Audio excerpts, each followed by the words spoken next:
If we could all find a seat.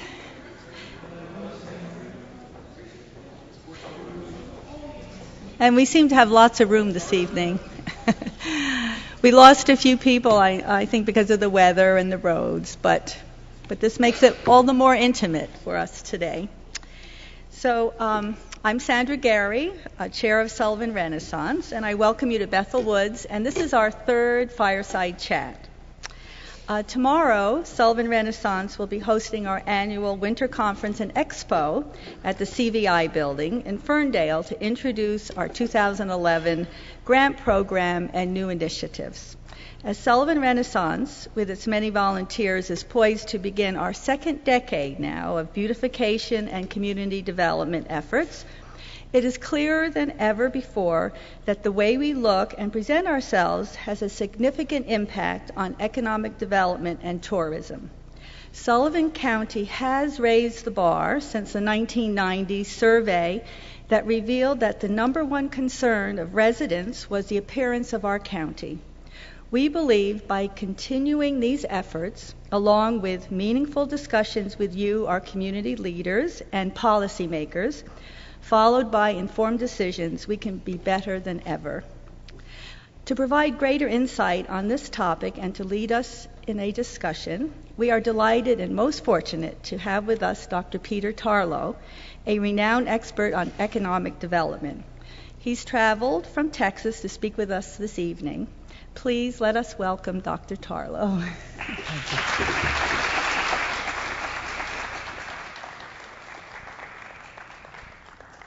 Thank you very much.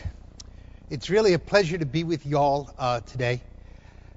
I come from Texas, but very quickly you will figure out that my accent is extreme northeastern Texas, meaning New Jersey. So even though I've lived in College Station, Texas, which is where Texas A&M University is for the last 30 years, the reality is that if you wake me up in the middle of the night, my native state comes very through, and my first language is New Jerseyan. So you'll hear that very, very quickly. And New York is our number one neighbor to the north and to the east. Let me just very quickly tell you a little bit about some of the stuff that I do, and then get right into our material. And I want to emphasize, this is meant to be truly a fireside chat, so please do not feel in any way intimidated by interrupting me, arguing with me, yelling at me, or anything else. I will very much appreciate it. And if you don't feel comfortable, or if you'd like more information on a particular area, I'd be very glad to share that with you. So I'm directing the conversation without actually knowing you. Once I got to know you, maybe I would go in a slightly different direction. I actually live a triple life, legally. Not counting my wife and children and grandchild, I do three major things. One of which is that I work as a professor of philosophy at Texas A&M. That has nothing to do with any of you. I promise we will not discuss Kant or anybody else. Two, I'm the rabbi at Texas A&M, and anybody who wants to stay afterwards for services is welcome to. But on top of that, I tell people before all else fails, pray. Thirdly, I work with the United States government in two specific areas. One is that I lead the program for the Bureau of Reclamation, which is things such as Hoover Dam, in the area of national security when it comes to crime and terrorism and how that impacts the tourism industry. And so I'm in charge of 90 million visitors who come every year to many of the areas in the western states, west of the Mississippi, that deal in making sure that you all are safe. I also had the fun of being on the committee that looks at national infrastructure when it comes to tourism, such as the Statue of Liberty or Independence Hall, etc., etc. Last but not least in that area, I work with major events. Right now I'm working representing the United States for the World Cup and the Olympics in Brazil in 2014, 2016. In 2002, the FBI decided that what I truly wanted to do in my life was train 16,000 cops for the Olympics in Utah. and every one of them was convinced that he knew more than I did and more than his or her colleagues. So I had to figure out some way of putting us all on the same page and work together. The other side of that is I have to worry about economic development and issues of beautification. And because of that, very often I have to work with cities that sometimes I call, not to their face, but at least to my own mind, I call dysfunctional cities. Cities that have either lost hope, cities that don't realize the beauty that what they have. And often I have to turn to those people and point out there really are two sides to beautification. There's the outer side of beautification, and what I mean by that is what I see coming in as a visitor. But there's also the inner side of beautification, what you see in the quality of the beauty of the soul that's in each person and in each community. And I think it's essential, I know it's essential, that when we deal with beautification, we look at both sides.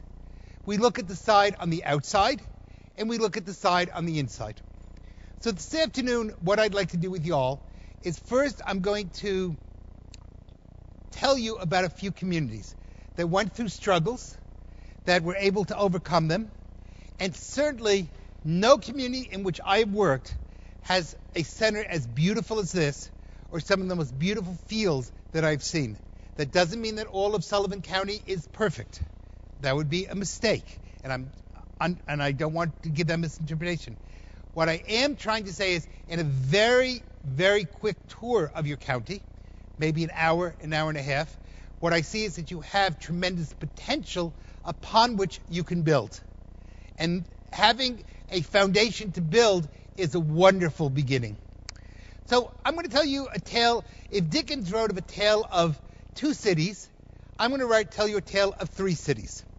And what the goal I want to come out with, the general idea of this, is that each city has something particular, something unique, and yet despite its differences, they all have commonality. No matter where they are in the country, or actually, for all intents and purposes, where they are in the world. First city I'd like to tell you about is Navasota, Texas. Now, you've probably never heard of Navasota. It's a small town of about 7,000 people in its metropolitan area, probably about 4,000 in the city. The city is divided pretty equally among three groups of people: African Americans, Hispanics, and Euro-Americans or whites. All three groups are pretty good at hating the other two groups. The city got in touch with me because of you could almost say a slur that I did. I was speaking at what's called in Texas the Texas Municipal League, which is the council that holds cities together. And I mentioned that when I have visitors who come from abroad, I take them to Navasota to take a picture. They have an old part of Navasota that looks just like out of the movies. Whatever your imagination is of a Texas town, they look that way. And I would come and take pictures of Navasota, and then I would turn around and go back to College Station for lunch. And after I gave my speech, people said to me, came up from Navasota and said, "Why do you do that?" And I said to them, to be quite honest, I'm tired of being insulted. That the level of customer service is so poor, and the people in Navasota are so unfriendly, that I don't want to be insulted in front of other foreign guests. So we take the picture and we leave and we go back to College Station. They were not happy with me, but they did not disagree with me. They absolutely said, "We don't like what you said, but what you said is true." And so they asked me to come into Navasota, and about a month later, and I started feeling the city out. And we had some key problems. We had abandoned cars. The idea of garbage being taken off the street, nobody thought of. In other words, if you had a piece of paper, you threw it on the street. You went to McDonald's, the bag went on the street. Litter was every place. Homes were not painted.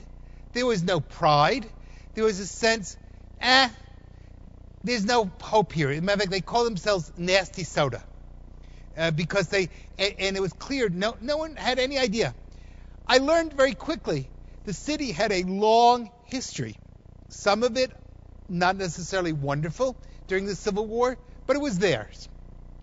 And the city lived in the shadow. It should have been a major economic powerhouse. It was between College Station, which is Texas' is the strongest economy in the state of Texas. In my hometown of College Station, we consider a major unemployment crisis when we hit 2%. I mean, we don't know about what's going on in the rest of the world. We live in our own little bubble.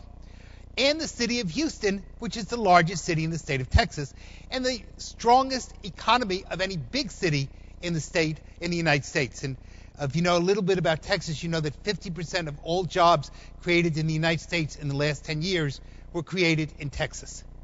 So it gives you a little bit of so when you're poor in Texas, you really feel it because everybody else is booming and you're not. So I had to begin to start working with Navasota and understanding where we were going. The first thing I learned very quickly was that there was no sense of beautification either inside the body or outside the body. And until I began to build a sense of this is who we are. I'm not College Station. I'm not Houston. I'm Navasota. And I have to be the best of who I am. Instead of trying to replicate somebody else, there was no chance of getting anyplace else. It's only when you have beautification on the inside of your community, in other words, you feel it, you have the pride of who you are, you want to leave it, that you're able to therefore get it to the next level. What I did is I created a blue ribbon committee. And I asked different groups to help me work on that committee.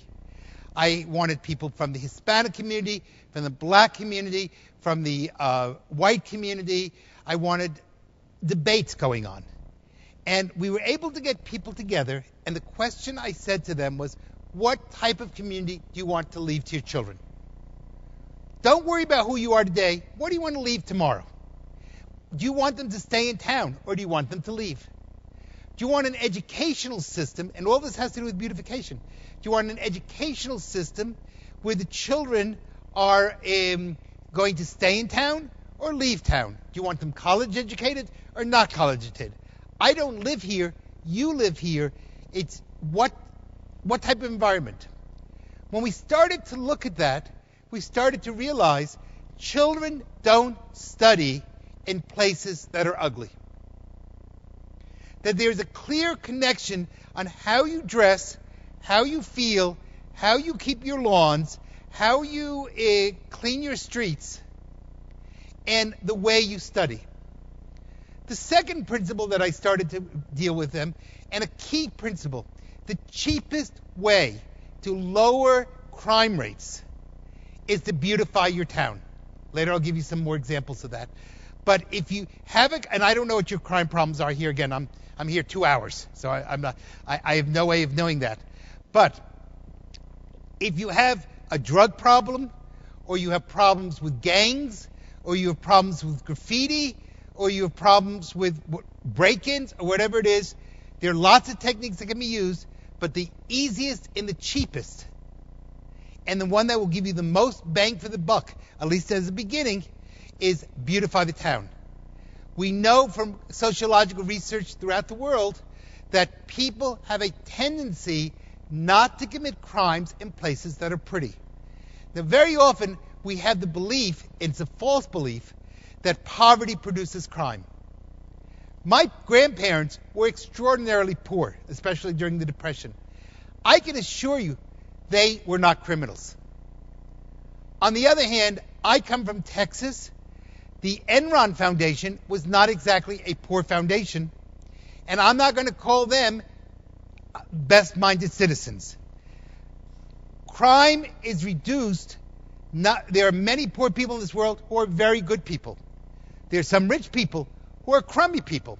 There are rich people who are good people. And there are poor people who are crummy people. Economic development has nothing to do with that. What has to do with it is your ethics, your sense of self, your sense of being part of a community, and your responsibility to other people. Guess what, gang? That comes to beautification. If you have a sense of who you are, if you have a responsibility to your community, if you create a sense of my throwing a piece of garbage on the street destroys the appearance of that community for everybody else. If I don't paint my house, if I don't mow my yard, that makes everyone else's life more miserable. There's very little chance you are going to commit a crime.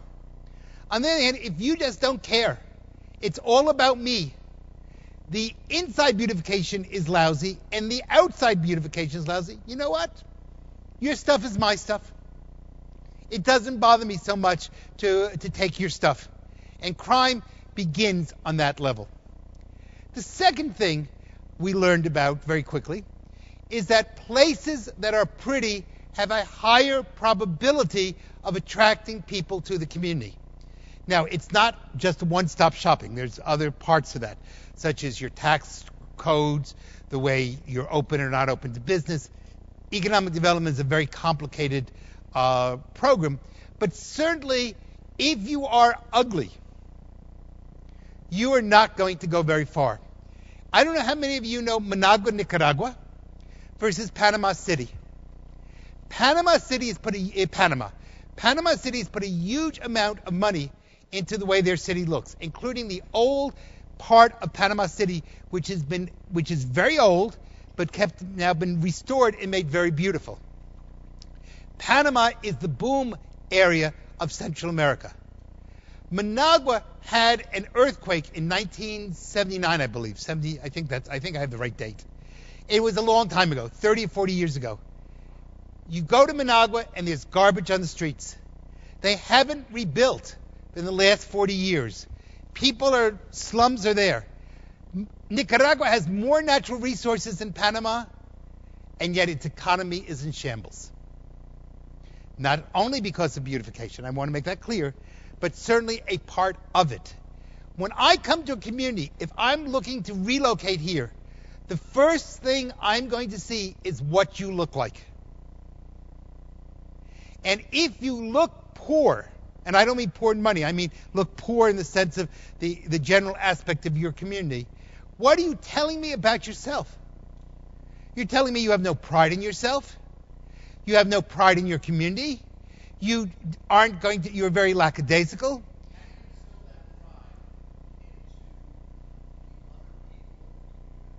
Great question. Let me answer right away. Thank you. First of all, as an aside, thank you for asking the question right in the middle, because this is meant as a discussion. So thank you. Terrific. That's gold star. And I want this to be a discussion, and therefore believe me, I'm Jewish, I can lecture for 6 hours. Talking is our national sport. But then you'll just hear me for 6 hours, you'll get bored. So therefore, it's better that you ask questions. How do you do it? You start by doing simple successes. You start by beginning by publicity and not saying I want everything on day one, but rather, what can I do slowly, and success builds on success. Let me give you an example of what I mean by that. I'm going to take from places I've worked. Rockford, Illinois. Anybody know Rockford, Illinois? It's outside, you know it, okay. You've been there. Rockford, Illinois could be the capital of the Rust Belt. It was a highly industrial city that, as industry kind of came to the end of that period in American history, the city started to collapse. Everyone in Rockford said to me, there's no hope.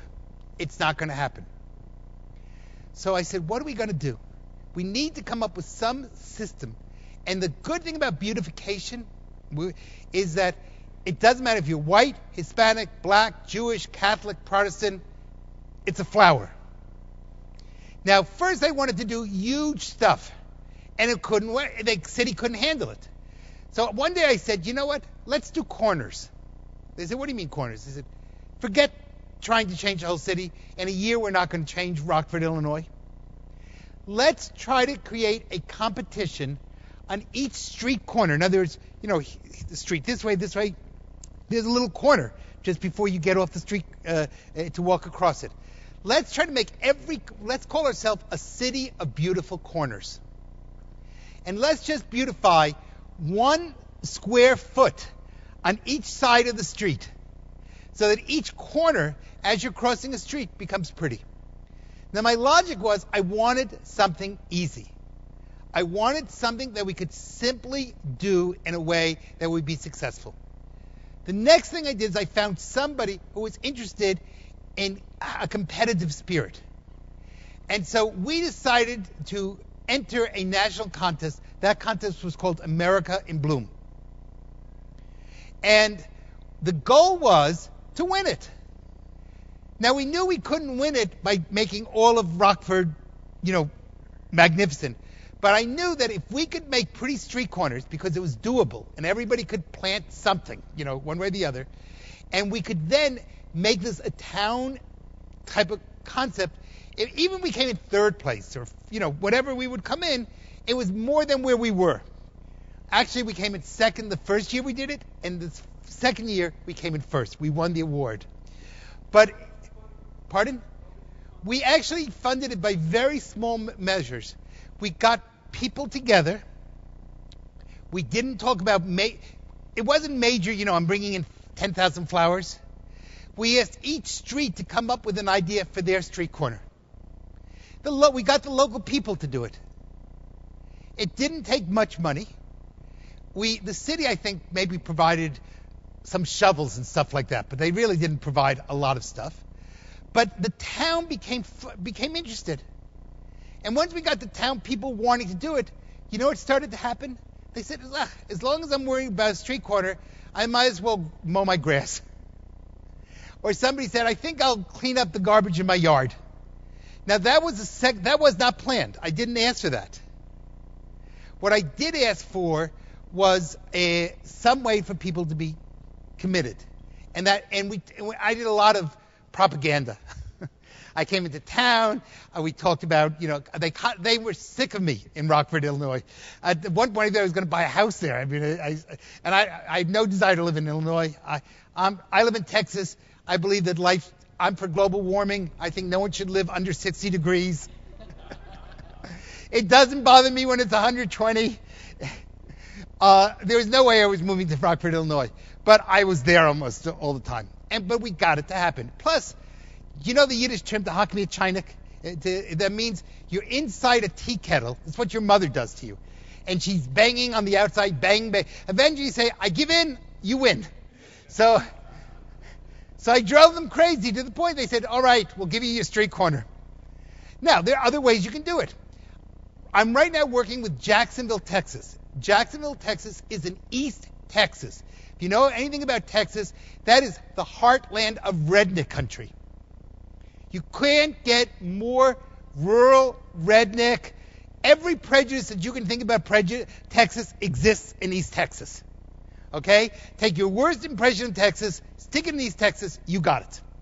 So here you got Jacksonville, Texas, working with a rabbi. Right away, that should tell you got a series of ironies. And on top of that, I have all these cowboys learning Yiddish, which is great. So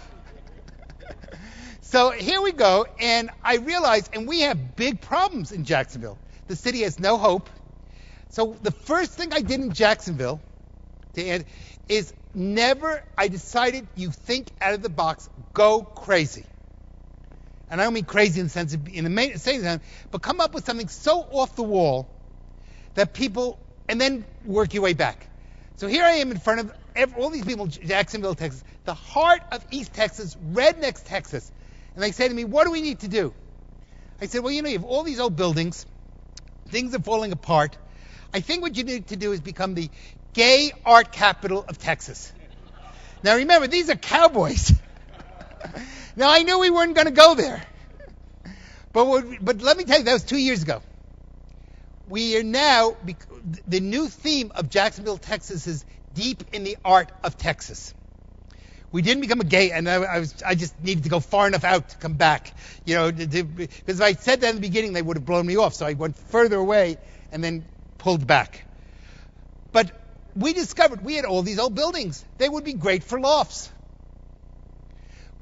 Then I went to the high school and we did a competition, because instead of having the kids write graffiti on the walls, we said, you want to write graffiti? Great, let's make it art. So we ran a competition in the local high school for who could create the most interesting poster of Jacksonville, Texas, and you get one wall of the city and you put it up there. on an empty building. Now we're on our second year of doing that. So instead of putting graffiti, the idea was let's channel it into something positive. Then we had the problem in Jacksonville of people not paying attention to their homes. The homes were falling apart. So we created what we call BOP. BOP stands for Beautification on Patrol. We got citizens to agree, again, no cost. Citizens to agree to go around the city and they say, I'm doing an analysis of the street, and your home could use, not that your home is bad, but that's for argument's sake, your home could use some extra work. Could we help you? Or is there some way that we can do it? In other words, can we work together with you to bring it up to a city standard? We only have in Jacksonville, Texas, 2 code enforcement people. There's no way we're going to do that. But lots of people have citizens academies. We created a code enforcement academy where people could learn about code enforcement. We didn't call them code enforcers. We call them BOPs, beautification on patrol. We now, this summer, are going to take a broken down car, put it in the middle of the town square, smash it, have a party, and we're going to call it a BOP sock, I think, or a BOP pop. We're going to put music on the streets, and we're going to make it fun. The goal of it is not only to create beautification on the outside, but on the inside. To get people to be willing, it doesn't take much to be clean. It may take vast quantities of money to redo all the facades of every building, but it doesn't take much to start with some cleanliness. It doesn't take much to plant some flowers. It doesn't take much to take a thematic. Quito, Ecuador, a poor city. I was there last week. I'm doing a national study of Ecuador tourism security issues. So I have to be in Guayaquil, I have to be in Cuenca, I have to be in Quito. Quito decided as its theme to become the geranium capital of the world. I don't know if it's true or not. I don't really care. But every neighborhood is picking a different type of geranium to play. Geraniums aren't that expensive. They grow quickly. They claim that they have health properties. I don't know if they do or not. It doesn't really matter to me. The bottom line is that for just geraniums, there's now a theme that's holding the city together, and that people have pride in their geraniums. When you have pride in your geraniums, you have pride in your city. When you have pride in your city, people start cleaning naturally. So again, the first thematic that I really want to emphasize is start small. Now you have to find the soul of your city. That means you have to do some form of good assessment. What is it that makes this community functioning? Geraniums would not have worked in Rockford, Illinois. Smashing an old junk car would not have worked in Quito, Ecuador, because everybody's got junk cars, so that wouldn't have worked. But each one of you all have something special about your community that makes you special, and then you build on that to find the beauty. That's why before you begin, do a good assessment. What is it that creates the soul of this county? 2, where's our inner beauty? What are the ethnic groups that we have? What are the food groups that we have? What is the history of this community that makes it special? Why am I different from anybody else? Now, again, I spent most of my life in tourism. Tourism is not about the malling of America. If I go into a mall and I know exactly where every store is without ever having been there, because they all use the same pattern, and everyone's the same, and here is this store, and here is that store, and here is Victoria's Secrets, and here is J.C. Penney, even if you call it Jacques Penney, there's nothing there. But when I come here, what do I want to see here? I don't want to see the same thing I have in College Station, Texas. I want to see why is this ground special? What makes this special historically within the history of I know the answer, but that's because, that's a rhetorical question. What makes this the history that's so unique to people, especially my generation, who lived through Woodstock, one way or the other? How does the land talk to me? When I go into the city, what does it say? Yesterday, I came a day early because I'm always afraid to come to the Northeast the day of a speech. So I come a day early in case the airport's closed or there's bad weather or whatever. And my son and I were helping my mother move from her apartment into assisted living in Maplewood, New Jersey. And we came out of Newark Airport and drove through Wequahic, Newark. Wequahic, Newark used to be a wonderful place when I was a child, but today it's pretty much a slum. And my son looked at me and said, "This is where Philip Roth wrote. This is really special." He had read all of Philip Roth's books, and all of a sudden it was no longer just an old slummy area that was run down. There was the whole history of books that he had read, and when we drove past Wequahic High, he said, "Philip Roth wrote about that." That's finding where you are, and then you build on that. So beautification is more than just cleaning the streets, so I think that's important. Beautification is finding your soul. And when you have a sense of who you are, the beautification follows. When you have the beautification, crime goes down, economies go up, people start moving into areas, it becomes a pleasant place to live.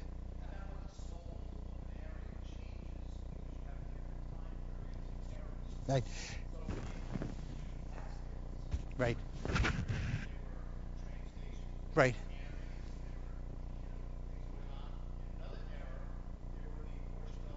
Sure.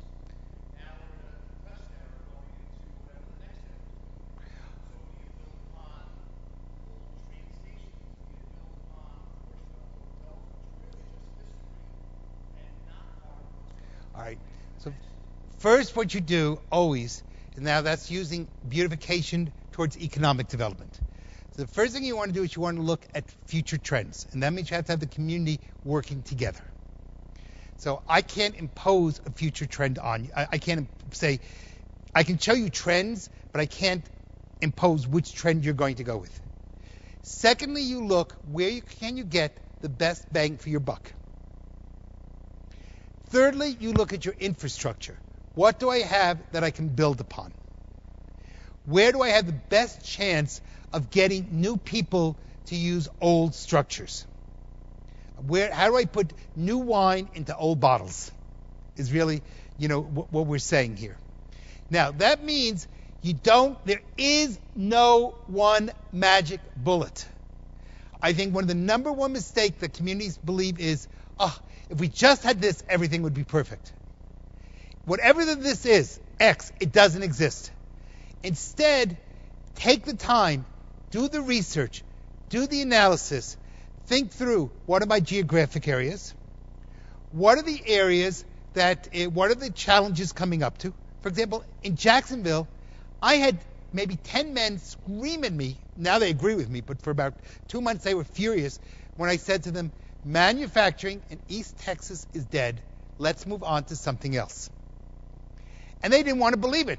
They were convinced we were going to get factories that were going to move from Mexico to Jacksonville, Texas. They're not. That we were looking for pie in the sky that didn't exist. Once we got down to the reality of saying, this is what we have, this is who we are, and these are options. Now, you have some great areas here. I mean, you're not that far from New York City. You have, from my perspective, this is I wouldn't want to live here every day, but this is a beautiful, why? Because I don't like cold weather.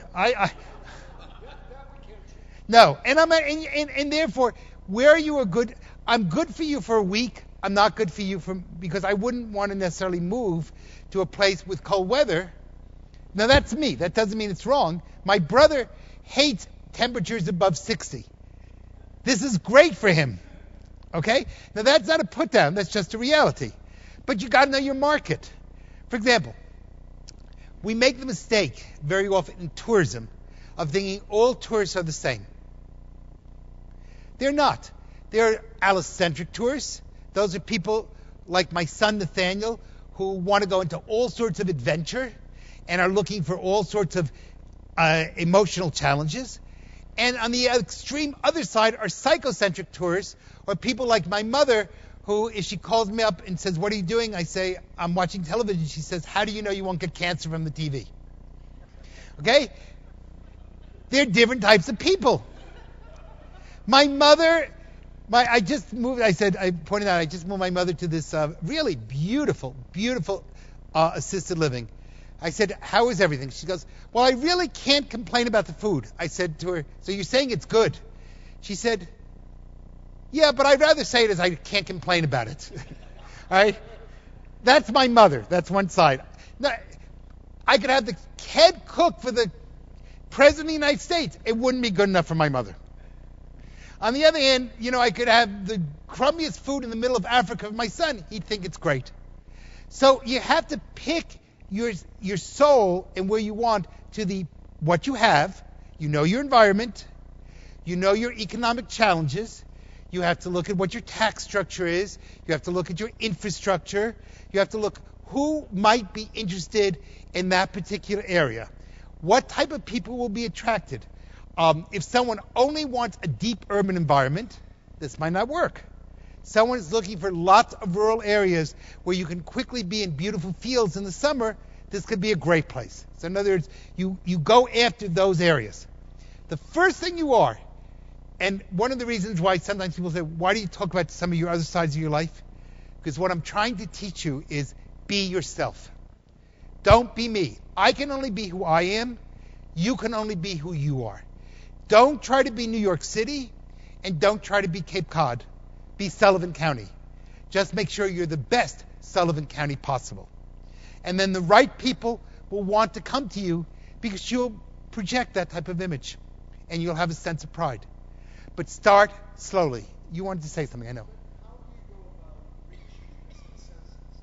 I agree with what you're saying. We've been working for Okay. a while, attempting to reach this consensus. What is our soul? Hard to decide. Yes, it is. Okay. First, there's 3 stages you got to do. Stage 1 is you really have to do good research. You have to work with your media, and you show that you don't just jump in. Take a little time, step back, and kind of look through. Do you really all know your history? Do you know, you may not, I don't know that. Have you really looked for thematics? Every community has something, a story that it often doesn't know. I'll give you an example. Burnett, Texas. Burnett, Texas absolutely insisted to me there is nothing of value in Burnett, Texas. It's spelled B-U-R-N-E-T, but they pronounce it Burnett. So I wandered around Burnett, Texas. I had the advantage of being an outsider. Outsiders see things that other people don't see. I discovered there was a man in Burnett, Texas, who took garbage and made it into beautiful art. Okay, kind of interesting. Then I discovered there was a boot maker in Burnett, Texas, who had made boots for every president of the United States, from Truman through to the first Bush. And was more than willing to make boots for people or to show them how he makes boots. Then I found the guy who was an expert on eagles that would come from Alaska and would winter in Texas. And I went through the town and I started talking to people. And that's called, if you want the technical term, a Delphi effect, which means I start going by reputation.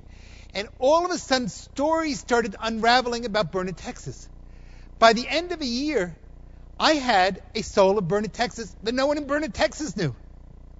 But we found all sorts of unique people, and they said, wow, we have all this going on in Burnett. Well, people weren't talking to each other. It wasn't that I was a genius and they were not. I just took the time to ask. So the first thing you want to do is you want to know really who you are. And most of us don't know. If we knew who we were, psychotherapists would be out of business.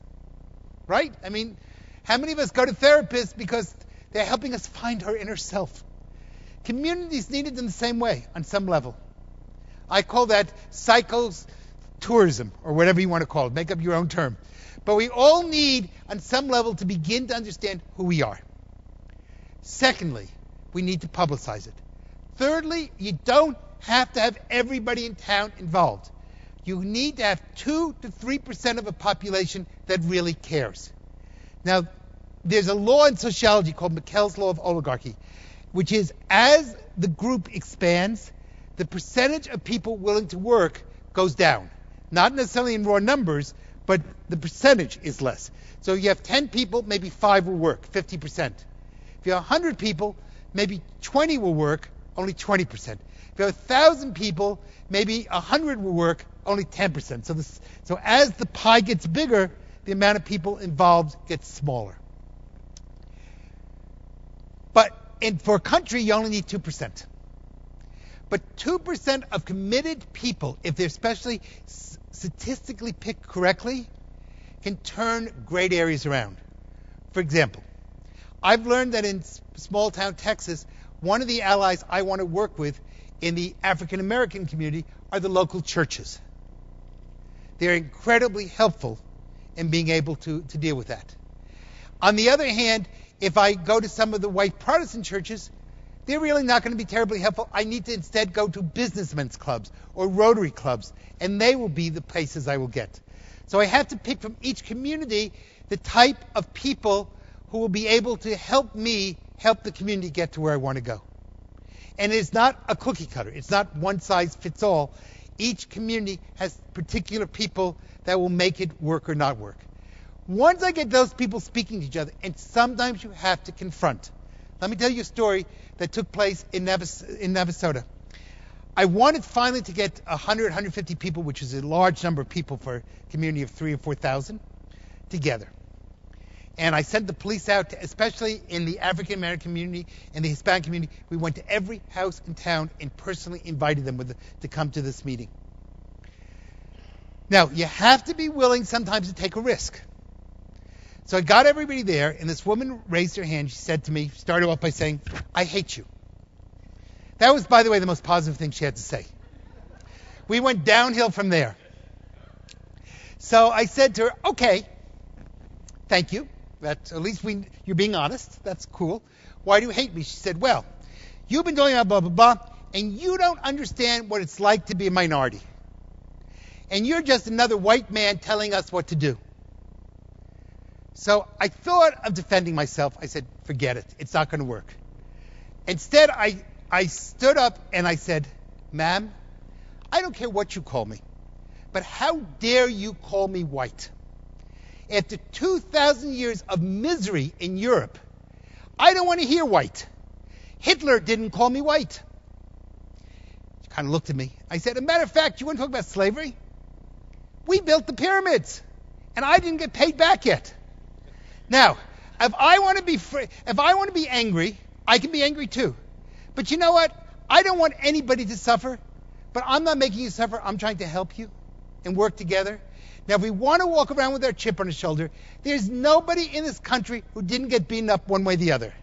The Irish got beaten up. The Italians got beaten up. My wife is a professor of women's history. I can tell you women got beaten up. Jews got beaten up. We all got beaten up. Now, if I want to walk around with a grudge, great. I will now have a grudge. Or I can say, you know what? We're all on this piece of territory, which we call Navasota. Let's either work together or have the place collapse together. And there was silence for a moment, and then I got a standing ovation. Now, I could have also been run out of town. So I'm willing to admit that I had, I was taking a risk. But the risk in itself paid off because in the end, I was the only person in town that everybody spoke to. I said, the blacks can hate me. The Hispanics can hate me. The whites can hate me. I'll be your Jewish minority. But you know what they discovered? They discovered it was a lot easier to work together than it was to hate together.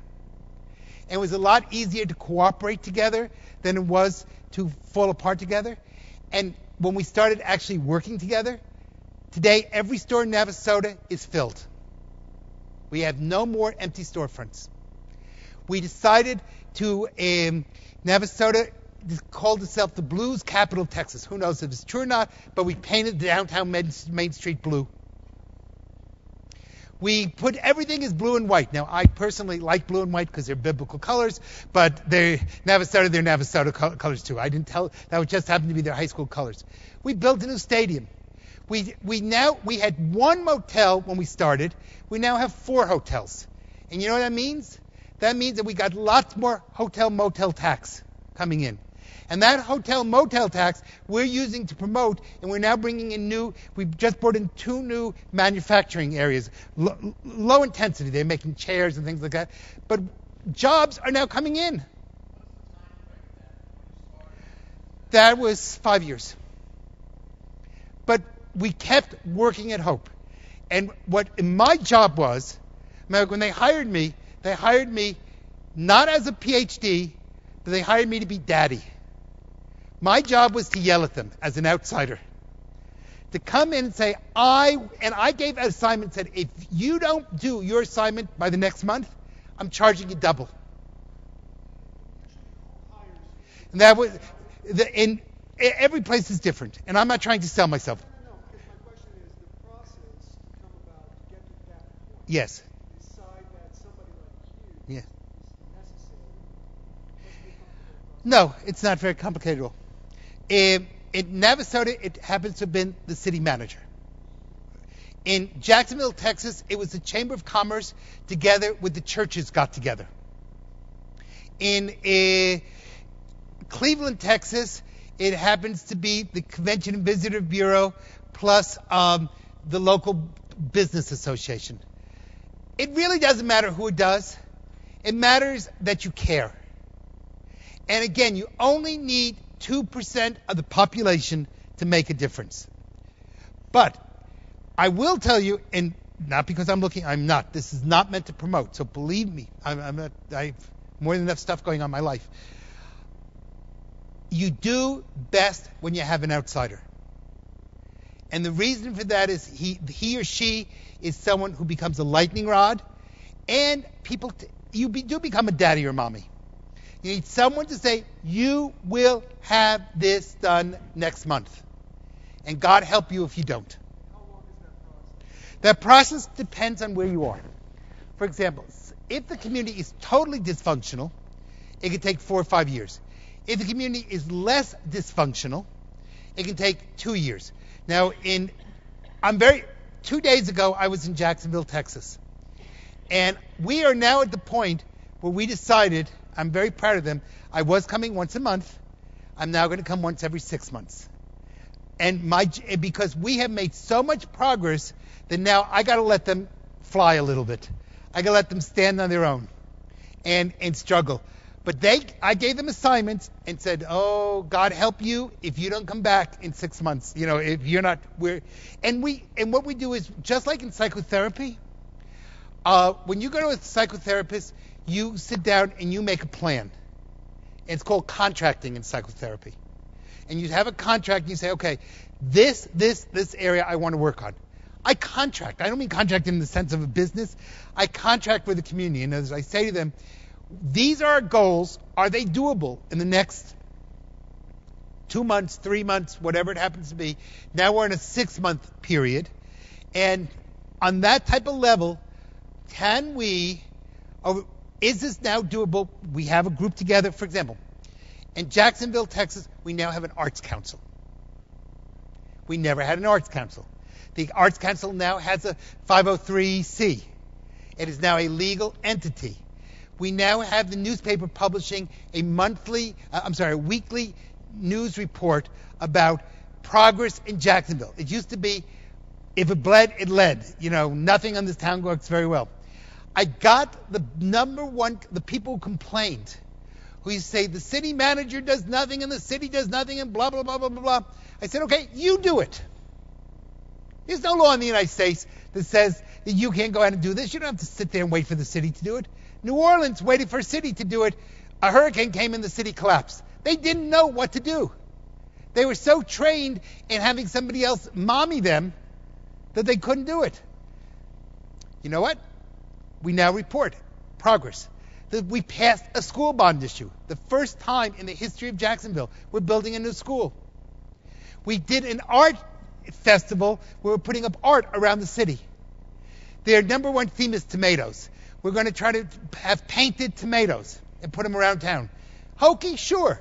But you know what? People in Jacksonville are proud of their tomatoes.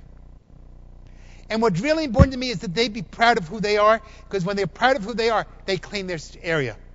We split the city up, and we now have a competition. Which corner of Jacksonville, not corner of the street, but which section, quartier, which part can make the most progress. And this time we're going to do this. We created the BOP system. But it can't come from me. I got to be the person to bring in the knowledge from different communities, but I got to make the community want to do it.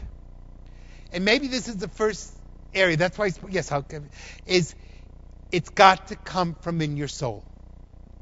It's got to come. I care enough about this community. I want it to be. And I have yet to meet a community that doesn't really want. If you really wanted to die, you'd all move away. And you're here, and that tells me you probably really want to live and survive. Most organisms do. Yes, sir.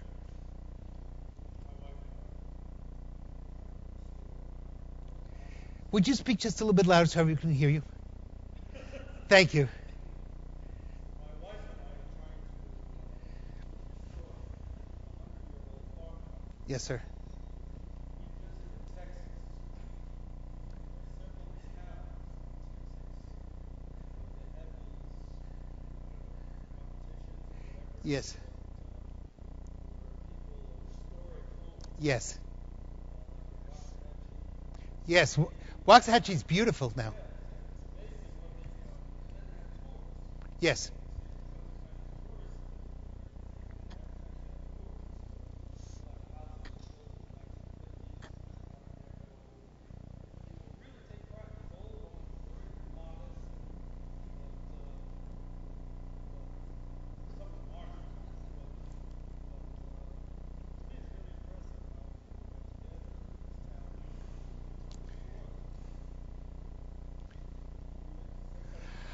Yes.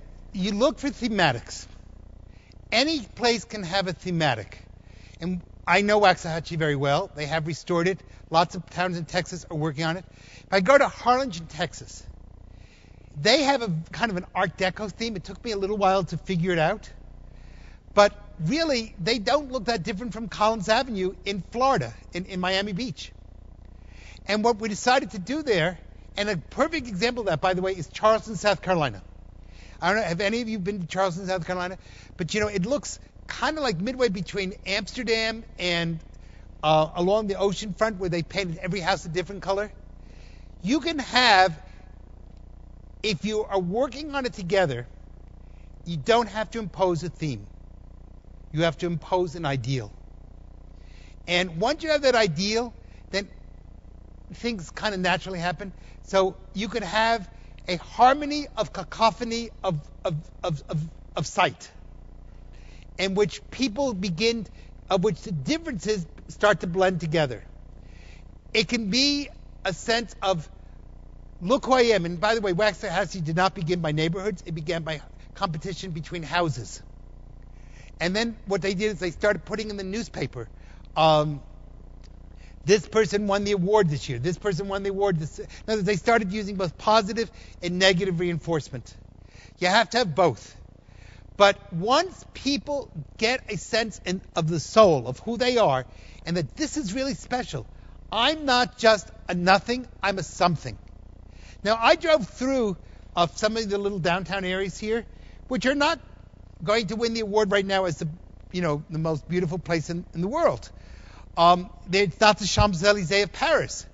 On the other hand, many of those buildings have really interesting architecture. And if you combine them together, I could start seeing themes. I mean, it reminded me of the 1950s. And I could create I could already start saying, wow, this could be a land of where the 50s never died. You know what? It sounds hokey. It'll go. Don't be afraid. But in other words, look at what you got and create a theme from what you got and then move on that theme. So yes, there's a history, you're right, of various histories, but you do have a certain amount of architectural harmony that can create a whole new world. And by the way, history is not only the past, it can also be a creative past. Let me just give one example. Okay, are you talking? I'll listen, because if not, I'll never end. Sometimes when the towns are looking to revitalize Main Street, you always have the one store owner or shop owner that does not want to participate. How can we stimulate the owner of that shop to participate and become part of the Main Street community? All right, let me give you two ways of doing it. I'm going to give you three ways.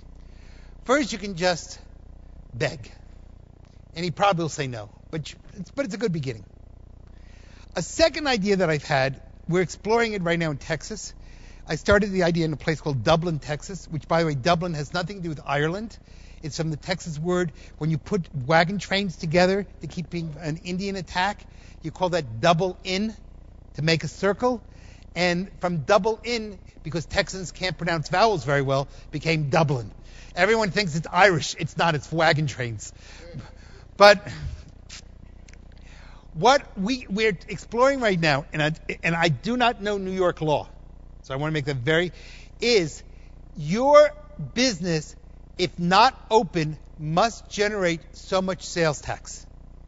And if not, we will tax you for not having produced the tax. In other words, make it a negative tax. If you're not doing anything, if you're just leaving it, in Texas sometimes we have the problem of people who bought stores, they've moved away, they could care less, they won't sell it, and they won't do anything with it. All right, you have an empty eyesore. If you do not produce X amount of sales tax, we're going to charge you another tax for doing that. So that's a little tougher, type of area. Yes, ma'am. How do you get young people involved in your efforts? Okay, let me finish with him and then I'll get to you. Okay? The third way that you can do it is by if the person's in the store and they're in town, you can create what I call positive social pressure. And let me give you one quickly, and then and that'll transition into your question, okay? That is, I have a problem in tourism. And that is whenever you ask somebody, what is there to do in this town? The number one answer you get is nothing. The town is boring. Leave town. Get out of town. It's horrendous. It doesn't matter if I'm in Liberty, New York, or New York City, or Washington, D.C., the place is crummy. So I started thinking, why is that true? Why do I always get the same answer no matter where I am? Well, where do we usually ask that question? We ask that question in places like 7-Elevens or convenience stores, and who works there?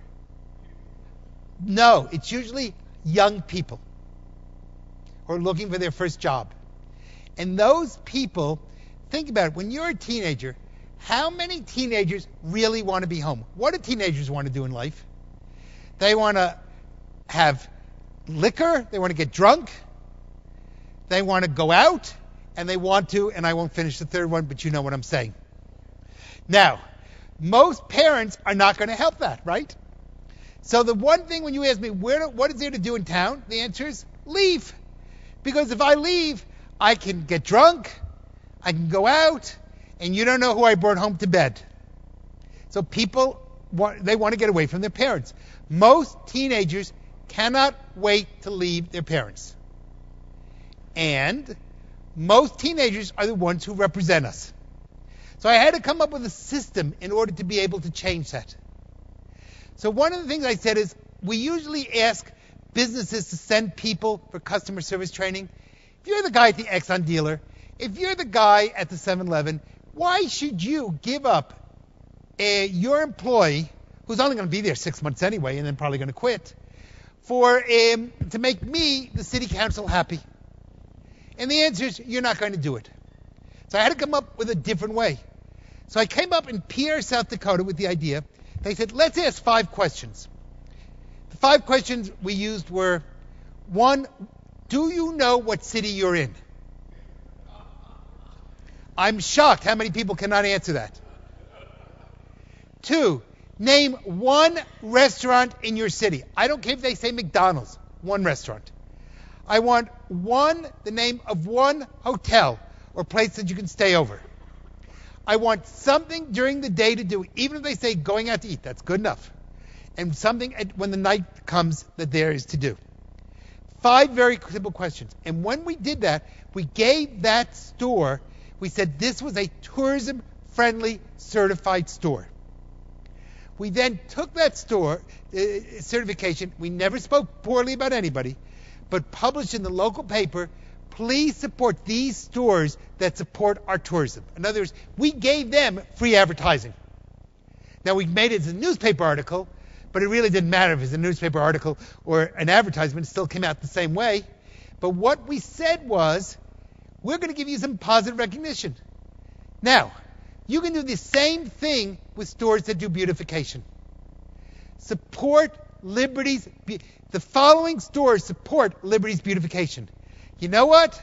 You get enough people to go to those stores, the other guy's going to say, it kind of wins. Last methodology I used, you can't always do this. I was working in Navasota. I had a store that absolutely refused to clean itself up. Refused. So, I wanted to talk to the guy, and the city manager was with me. I went to every store in Navasota. I got to hear them. I got to hear their complaints. I got to, blah, blah, blah. And the city manager says, don't even go there. The guy's just going to turn his back on you. It's just going to be insane. Well, luckily, I did have an advantage, which you cannot necessarily replicate, which is I walked in the store and I said, hi, I'm Peter Tarlow. And he said, are you Nathaniel Tarlow's father? And I said, yes. He said, I wish my daughter would marry your son. So right away I had an in. I said, well, that's to be debated. But right now we need a clean store. Would you head the town cleanup committee for Main Street? And he said, what? I said, you've just got it. Mazel tov. Congratulations. And I then put his name in the paper and said, he will be leading the town. I embarrassed the guy so much. You know what he did? He cleaned up his store, gave the city a donation, and helped other people paint their businesses. Now, what he didn't get out of it was a son-in-law. But I got out of it a clean store, and that was my goal. So what I'm saying is, I went and did the footwork. I had to go into each store. I had to get to know each person. Every single person here has a story to be untold. Now, let me get to her first and I'll come to you. Notice what I was trying to do, answer your question also about young people involved.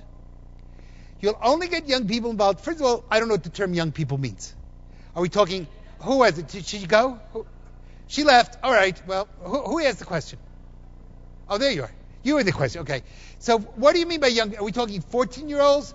Or are we talking 23-year-olds? Both. Well, they're different ages. They're not all young. Listen, at my age, at age 64, if you're 40, you're a young person. So. Oh, I like that. No, but the high school, before they leave the community. All right, and then I promise I'll get to your question. Let me tell you about another town, Port Washington, Mississippi. Its theme, which I still find a bizarre theme, was a town too beautiful to burn. Supposedly said by Ulysses Grant when he was coming through Mississippi, and he decided that Port Washington was not worth burning. Now, I had a lot of really close feelings to Port Washington because Port Washington, Mississippi was the first town in Mississippi that had an African-American majority in its city government and was really a chance for African-Americans to show what they could do. And they brought me in, they wanted me to do tourism development. There was garbage on the street. The place was awful. McDonald's rejected us. And I said then, I don't know how to do tourism here because the place is falling apart. So let's take a step back.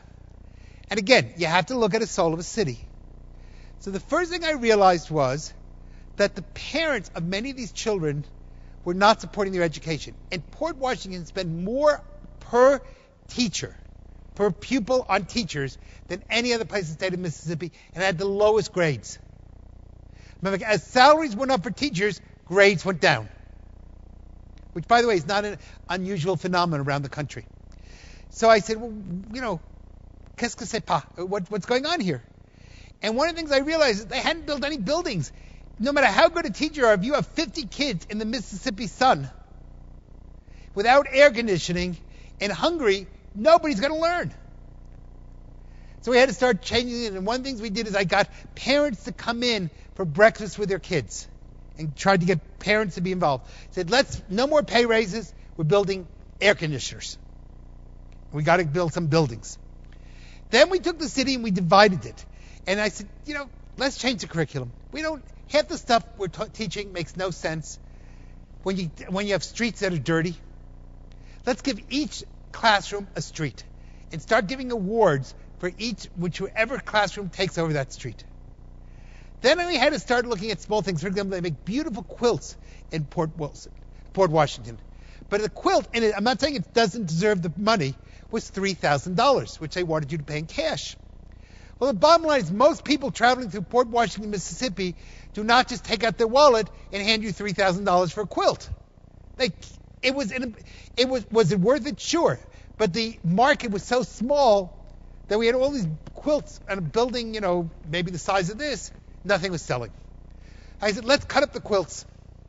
Put each quilt in just one square and put a frame around it. And call it quilt art. Port Washington will become the quilt art capital of the world. And we'll sell them for $25. Now, I realized you got to sell to get, even $250, you got to sell 10 of them. But you know what? Between one $2,500 quilt unsold or 10 quilts sold at $25 each, and I have $250 in my pocket, and I'm poor, I'd rather have $250 than nothing. All of a sudden, though, those quilts became an inspiration for the city. Today, I invite you to go to Port Washington.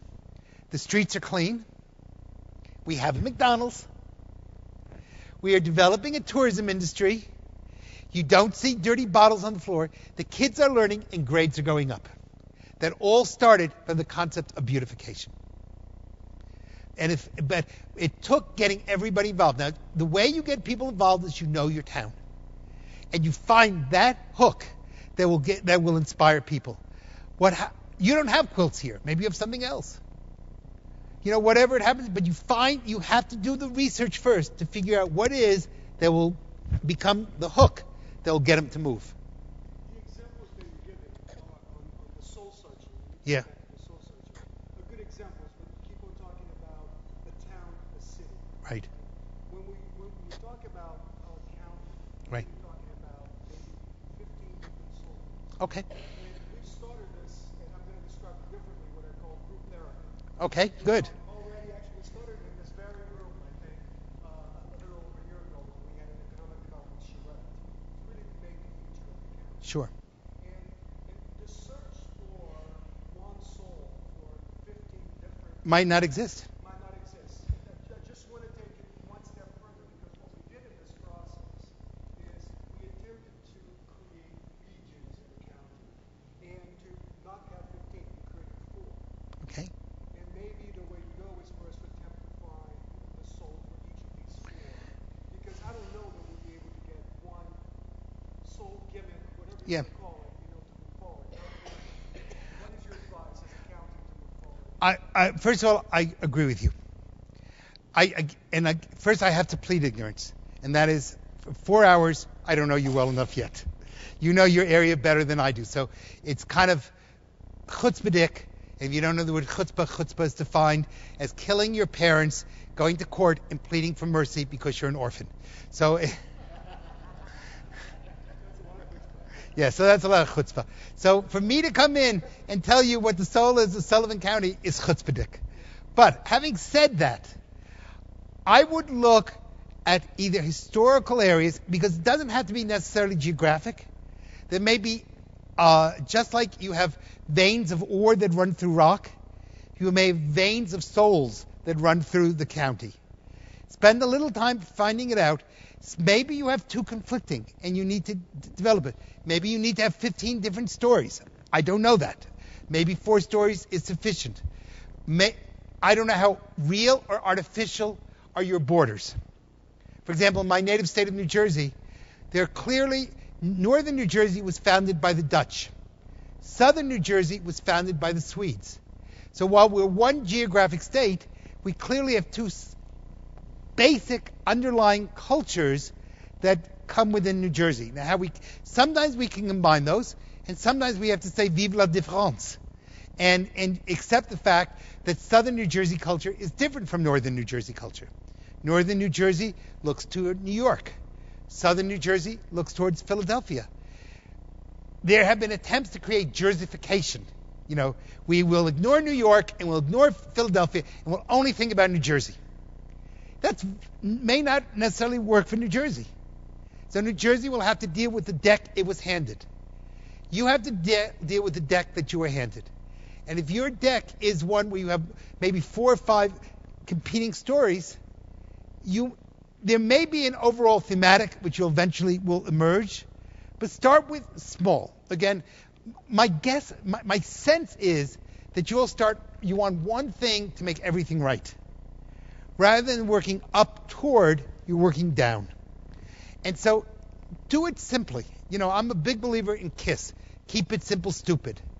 Make it simple, make it doable, make it a small success, but successes build on successes. And I think you'll get there. Well, the one thing I've noticed, the fact that this many of you, it's at what time? Almost 6:30, 6:45, whatever time it is, that you've put up with me this long tells me that you have people here who care enough that want to make their city and their community work. Now again, you're absolutely right. I'm talking about cities because usually that's, where I work with. On the other hand, I'm starting work in April with Ecuador, and that's not a city, and that's not a county, that's a country. Twice the size of New York State. And I still have to kind of pull them together and get it to work. But that means I'm going to have to do a lot of listening, a lot of talking, a lot of hearing, a lot of people saying, my beach is better than your jungle. And the jungles of Ecuador are very different than the beaches. But still, underlying it, I can find a theme if I eventually get there. It may take me a while, but it will emerge because people are people. And I don't know you, but I know a lot about you, right? I know everybody here has dreams and hopes and aspirations and wants to eat 3 times a day and wants to have some protection from the cold. So I may not even know your names, but I do know a lot about you. And human beings, despite our particularity, have commonality. I ignored you and I apologize. Okay. But your question was a very good one.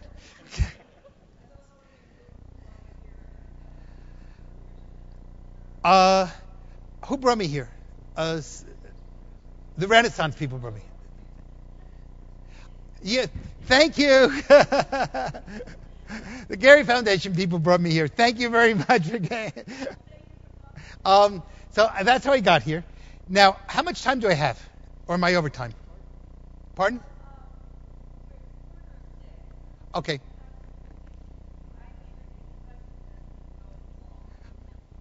Yes, I have been. Okay. And I also, did everybody get a handout? Okay. Before you leave, let me just do 2 quick things. One, I did make a handout. This is like a recipe book. So please, take this. Secondly, this comes from a tourism newsletter that I send out called Tourism Tidbits. It's free.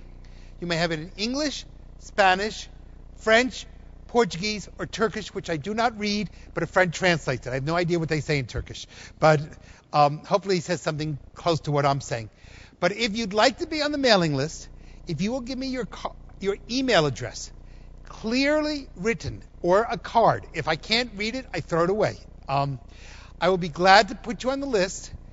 If even 1 or 2 of you get it and would like to pass it along, it says very clearly you have the right to pass it on. It's free, no advertising, and I don't give your addresses to anyone.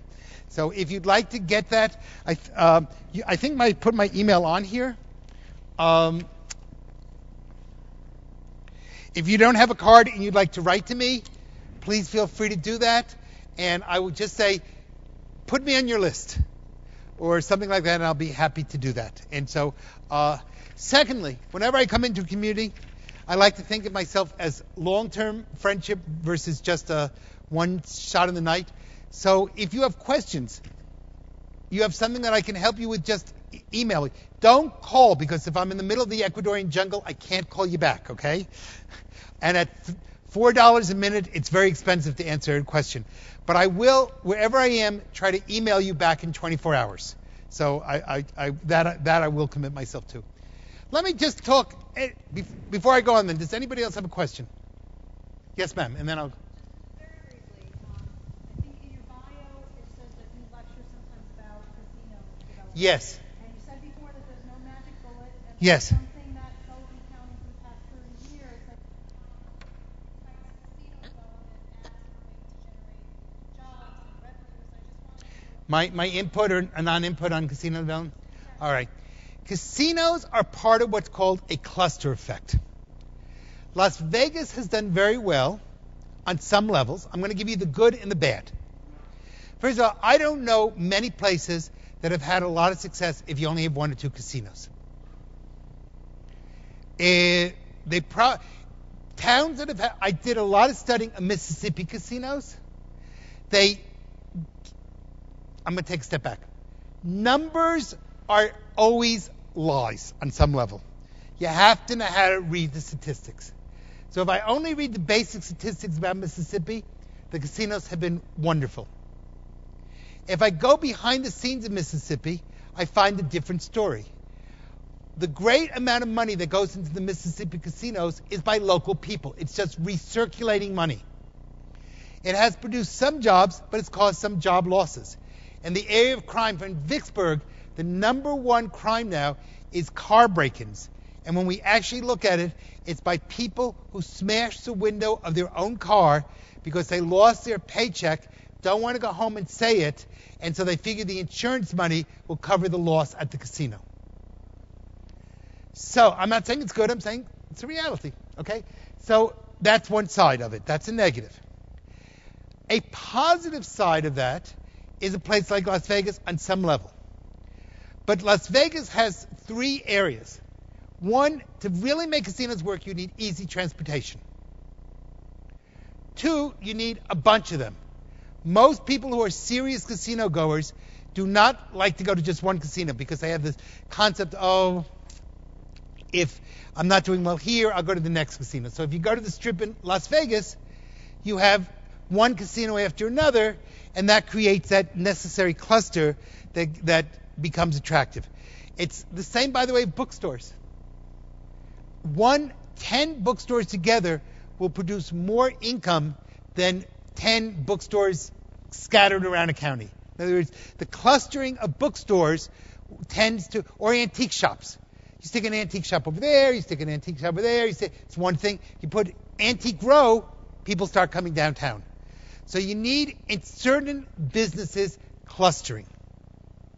You also have to think, what type of jobs are you going to get? And are those the jobs that you want?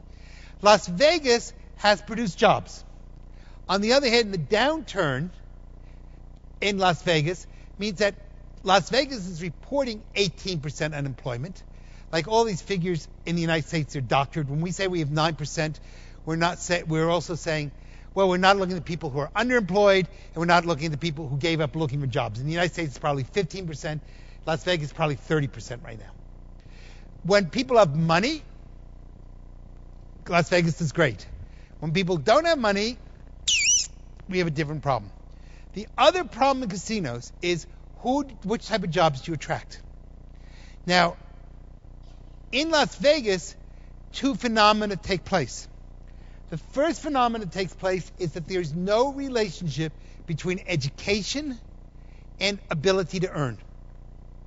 So the guy who's parking your car make $150,000 in tips, but the college professor may make $40,000.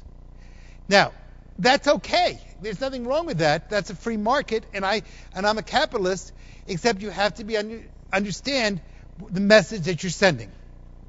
So Las Vegas has a very low educational attainment, which means that they are highly addicted to casino gaming because those people are not, they can't maneuver quickly into other areas. They don't have the educational skills to be able to do that.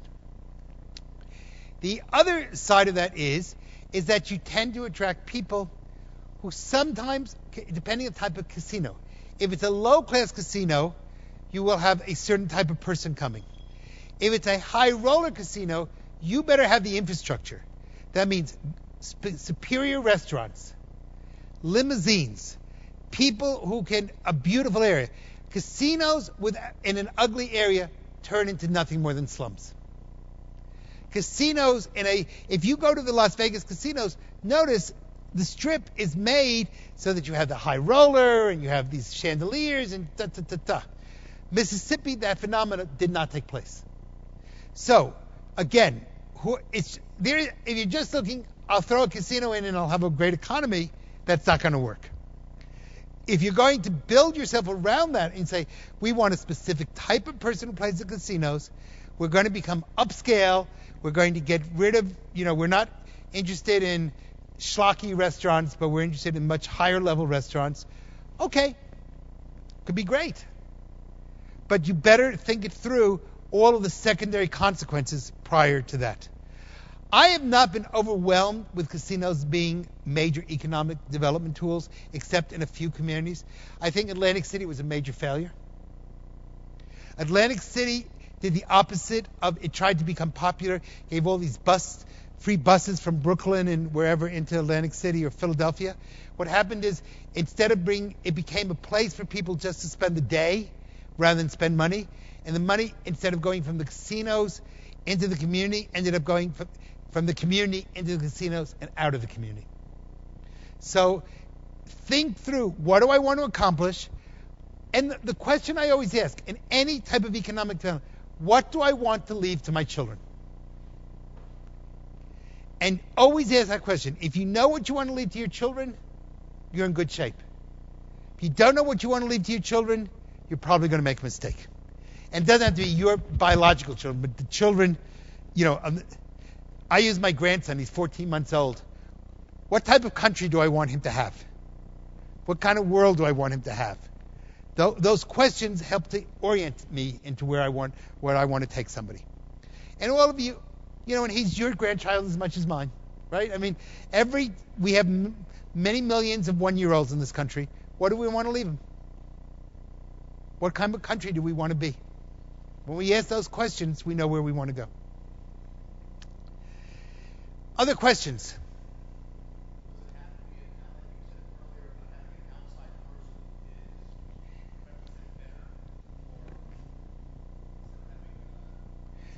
It's hard. Let me tell you the reason why an inside person's harder. If I were here, maybe we'll be somewhat friends, but we may not be lifetime friends. I'm not afraid to tell you what I think.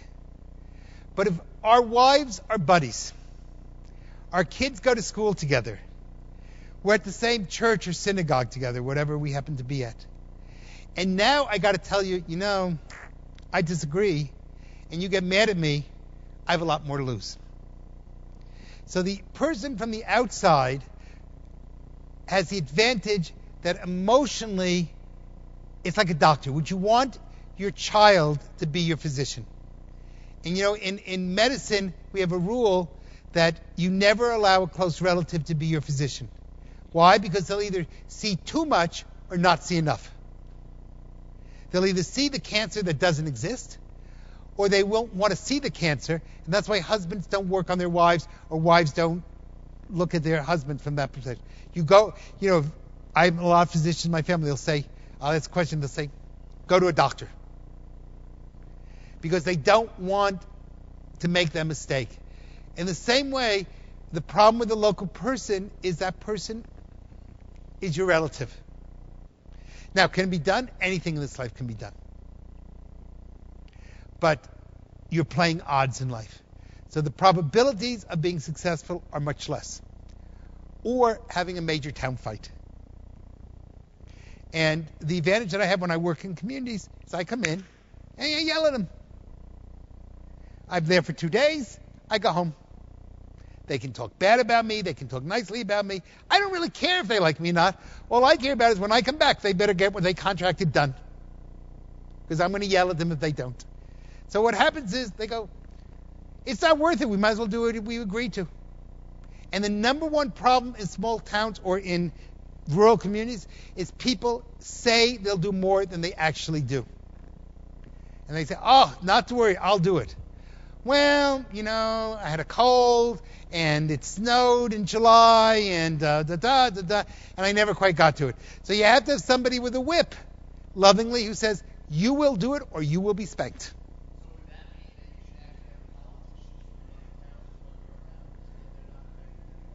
It might be. It's certainly in Texas we do that. That's called the city manager. That's exactly what it's in. We fire them every 4 or 5 years. Start again. Now as a personal area, I believe throw out if I have this is now Peter Tarlow. This is not policy. If we have a Republican president, I want a Democratic Congress. If we have a Democratic president, I want a Republican Congress. If we have a Democratic president, I want to vote for the Republican. If we have a Republican president, I want to vote for the Democrat, because I think the more we mix people up, the better it is. But that's me. You can tell me I'm crazy, and maybe I am. Yes, ma'am. I'm sorry. Okay. Thank you.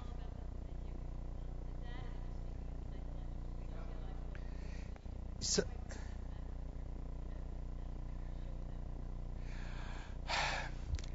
the question is, how do I show my community the sociological research that we do? Well, you can get on the internet. You can speak to a local university. You can bring in a speaker and have that person take you through, the steps. Most towns don't read. On the whole, and I learned this a long time ago in tourism. Right after 9/11, we had a policy which was no bags, no sacks, no bags at critical infrastructure places in the United States, such as Statue of Liberty, Hoover Dam, et cetera, et cetera. So I have big signs up all around Hoover Dam that say, no bags. That's not a bag, that's my purse. That's a bag. I only keep my camera in it. That's a bag. It's really a briefcase. That's a bag. No matter what I did, I went backwards. And I realized people would see the sign and say, that sign doesn't have anything to do with me, because they don't read. So I had to put up recording music, with like Muzak, that would say, please look at the sign that says no bags. Oh, they're referring to me. Now, what I started to learn from that after years in the experience was most of us do not read. That doesn't mean we're illiterate. It just kind of goes, and if I ask you 2 minutes after you've read it, what did it say? They say, well, I don't know. So I've discovered I have to do better with oral communication than I do with written communication. The eye seems to blur, the ear seems to hear. So I repeat it.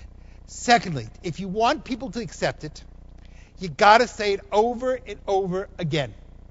I'm going to tell you a very quick story. Long Beach, Washington, not Long Beach, California. Small town in Washington. First thing I learned about it was that 90% of our tourists got to Long Beach, Washington because they got lost on the road. So the first thing I did in helping them was we took the signs down to increase tourism. Because I figured if we had the signs go, we'd have more people get lost, we'd have more tourists. Then we started looking around, and the city manager said to me, I want you to come in and train our police.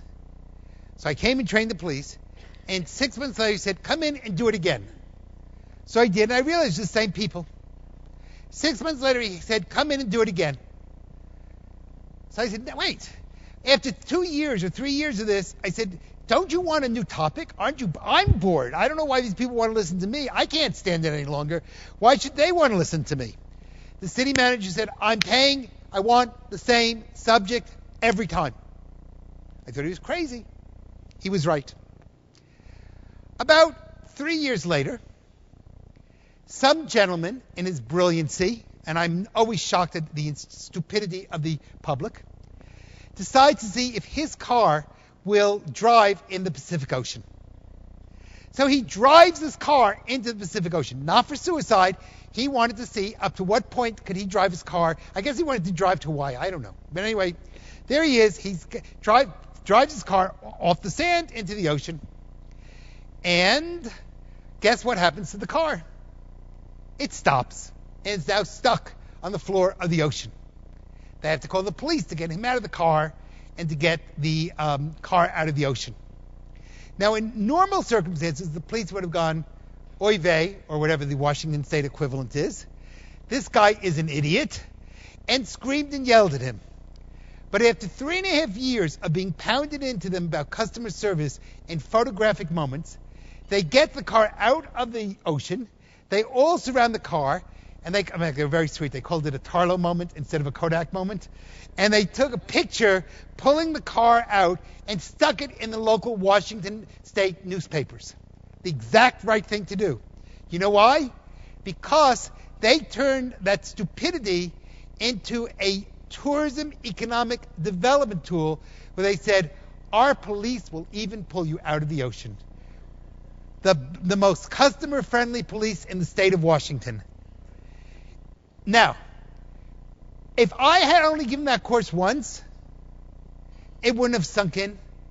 What the city manager taught me was, you got to say it, and say it, and say it, and say it, and say it, and you hope by the 10th time, 20% actually got into the brain.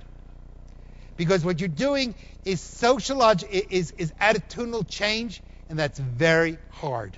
And it takes repeat it. What'd you say? Repeat it again. Yes, ma'am. I hear somebody, but okay.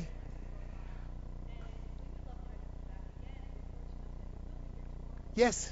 And anybody wants to deal listening to me, I don't know what I'll say, but whatever it is, hopefully I won't bore you too much.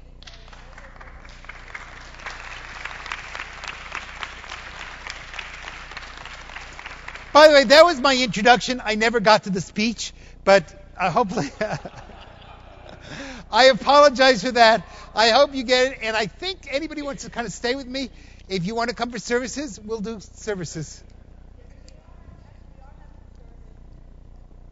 We are having a service in the theater with Dr. Tarlow, and it'll be about 20 minutes. Yes, did you say? In and out. Yeah, in and out if you care to join us. But do we have a few minutes to have coffee and tea? Sure. Yes. You're the boss. Whatever makes you happy. Before, and if you'd like to ask some questions. Right. But thank you so much for being here. We really appreciate it. I think Dr. Tarlow was wonderful. Oh, thank you. We need to have you come back again, and we'll have to talk about that. Thank you. But thank you so much, and thank you for all joining us. Thank you for putting up with me. Yeah.